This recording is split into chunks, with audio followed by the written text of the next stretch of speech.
আসসালামু আলাইকুম, নমস্কার।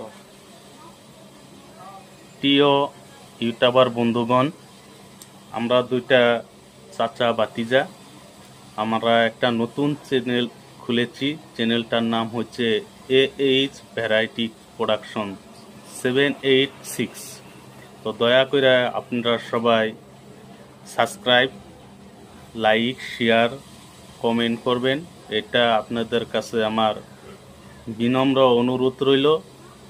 আর আমাকেও দুইজনের জন্য আপনারা আশীর্বাদ করবেন, যাতে আমরা ইউটিউবের রুল রেগুলেশন আমরা মাইনে কাজ করতে পারি। তার জন্য আপনারা আশীর্বাদ করবেন। চাচা কি বলেন? ঠিক আছে দর্শক, আমাগো চ্যানেলের নাম হইল AH ভ্যারাডিক্স প্রোডাকশন 786। ভুলে যাবেন না দর্শক, AH ভ্যারাডিক্স প্রোডাকশন 786 চ্যানেলের নামটি। Thank you.